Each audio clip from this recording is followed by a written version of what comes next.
વચનામૃત ગઢડા મધ્યનું 43મું બ્રહ્મ સ્વરૂપ પ્રીતિનું તારીખ 5/1/1824 સોમવાર. સંક્ષિપ્ત સાર. પહેલો, જે ભક્ત શુદ્ધ સત્તા રૂપે વર્તતો હોય તેને પણ પ્રભુમાં પ્રીતિ હોય છે. એ પ્રીતિ આત્માને સજાતી છે. બીજો, જે ગુણાતીત થઈ શ્રીહરિને વિશે પ્રીતિ કરે છે તે ભક્ત બ્રહ્મરૂપ છે. સ્વામિનારાયણ હરે સ્વામિનારાયણ હરે. સંવત 1880ના પોષ સુધી ચોથને દિવસ સ્વામી શ્રી સહજાનંદજી મહારાજ શ્રી ગઢડા મધ્ય દાદા ખાચરના દરબારમાં અયોધ્યાવાસીને ઘેર ગાદી તકિયા ઉપર વિરાજમાન હતા અને સર્વ શ્વેત વસ્ત્ર ધારણ કર્યા હતા ને પોતાના મુખારવિંદની આગળ મુનિ તથા દેશ દેશના હરિભક્તની સભા ભરાઈને બેઠી હતી અને પ્રેમાનંદ સ્વામી સરોદા લઈને કીર્તન ગાવતા હતા.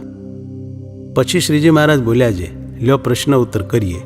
એમ કહીને શ્રીજી મહારાજે પૂછ્યું છે, જે ભગવાનનો ભક્ત ગુણાતીત હોય ને કેવળ સત્તા રૂપે વર્તતો હોય અને તેને વિશે વૈરાગ્ય રૂપ જે સત્વગુણ અને વિષયમાં પ્રીતિરૂપ જે રજોગુણ અને મૂઢપણા રૂપ જે તમોગુણ, એ ત્રણેય ગુણના ભાવ તો ન હોય અને તે તો કેવળ ઉત્થાને રહિત શૂન્ય ક્ષમતા ધરી રહે ને સુષુપ્તિ જેવી અવસ્થા વર્તે, એવી રીતે સત્તા રૂપે રહ્યો જે નિર્ગુણ ભક્ત, તેને ભગવાનને વિશે પ્રીતિ હોય કે ન હોય એ પ્રશ્ન છે. પછી મુક્તાનંદ સ્વામીએ કહ્યું છે, જે સત્તા રૂપે વર્તે તેને ભગવાનને વિશે પ્રીતિ તો હોય.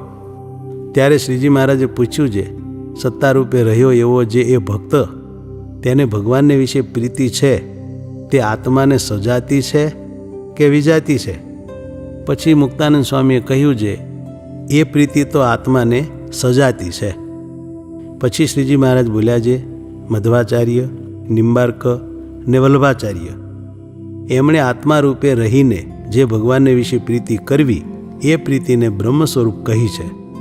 માટે ગુણાતીત થઈને જે ભગવાનને વિશે પ્રીતિ કરે છે એ જ બ્રહ્મ સ્વરૂપ છે, એમ મોટા મોટા આચાર્યનો સિદ્ધાંત છે.